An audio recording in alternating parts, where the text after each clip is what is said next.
શુભ પ્રભાત, પ્રણામ. સુવિચારોની સરિતા આખરી પડાવ પર આપણે આવી ચૂક્યા છીએ. એનું સંક્ષેપ અને સંકલન શ્રી નવીનભાઈ મણીલાલ શાહ દ્વારા કરવામાં આવ્યું છે. આજનો છેલ્લો ટોપિક પ્રેરણા મહેક. આપના સુધી પહોંચવાની એકમાત્ર અભિલાષા એ છે કે આ મહાપુરુષોના વચન ક્યાંક પ્રેરણાદાયી બની જાય કોઈકના પણ જીવનમાં, તો કરેલી મહેનત સફળ થશે એવું લાગે છે. આજે આપણે ઝવેરચંદ મેઘાણીને યાદ કરીએ, જેને ગાંધીજીએ રાષ્ટ્રીય શાયરનું બિરુદ આપ્યું હતું. એમના સરસ 5 સુંદર સુવિચારો છે તે આપણે કોટ કરશું અહીંયા. ધીમે ધીમે વૃદ્ધિ પામી તું વૃદ્ધ થા, કા પછી સર્વસ્વ ત્યાગી તું બુદ્ધ થા. સ્નાન હો ઘરમાં કે પછી હો ગંગા તટે, છે શરત એક જ કે તું ભીતરથી શુદ્ધ થા. પાણીથી નહાય તે કપડાં બદલી શકે છે, પણ પરસેવે નહાય તે કિસ્મત બદલી શકે છે. પ્રભુ એટલું આપજો, શોધવું પણ ના પડે અને સંતાડવું પણ ના પડે. વિચાર ગમે તેટલો સુંદર હોય, તે આચાર વિના નકામો છે. પ્રભુ, હું ક્યાં કહું છું કે તું આંગણ સુધી આવ, આંખ મીચું ને બસ પાપણ સુધી આવ. કેટલા સુંદર આ સુવાક્યો છે. પરિવારમાં નાની નાની વાતોને મોટી કરશો તો પરિવાર નાનો થતો જશે.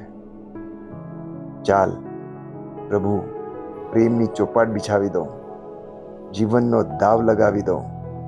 પાસા પણ તારા પ્રભુ, ને વારો પણ તારો. શરત એટલી જ પ્રભુ કે તું જીતે તો હું તારો, ને હું જીતું તો તું મારો. સંસાર ક્યાં સુધી, આયુષ્ય હોય ત્યાં સુધી, ધર્મ ક્યાં સુધી, આત્મા હોય ત્યાં સુધી.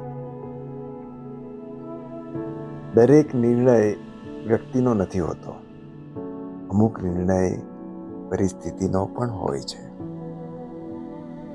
ચાલવાથી શરીર સુધરે અને ચલાવી લેવાથી સંબંધ. પહેલાના લોકો લોટ જેવા હતા. લાગણીનું પાણી નાખીએ તો ભેગા થઈને બંધાઈ જતા. આજે લોકો રેતી જેવા છે. ગમે તેટલું લાગણીનું પાણી નાખો તો પણ છૂટા એ છૂટા.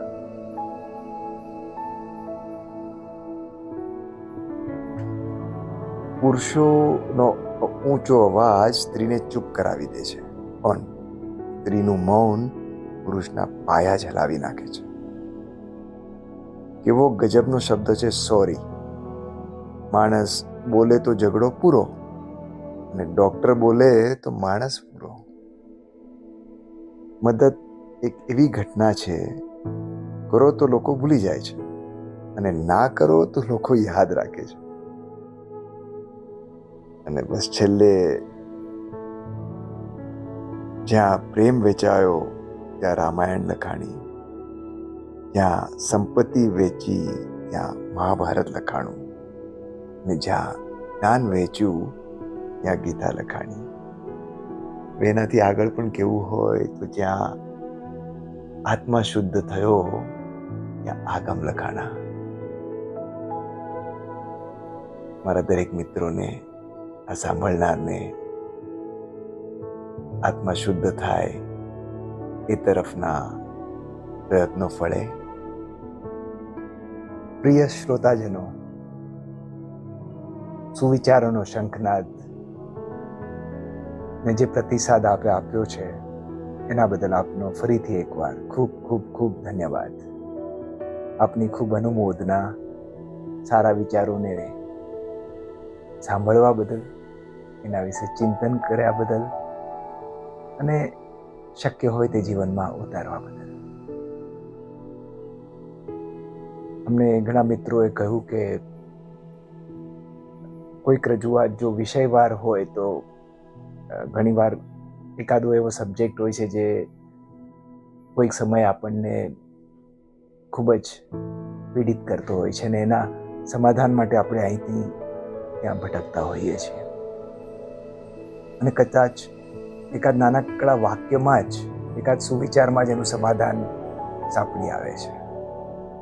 તો હવે પછીના થોડાક એપિસોડ્સ અમે કોશિશ કરશું કે તમને ગમતા વિષયો પર વિષયવાર સુવિચારો આપી શકીએ.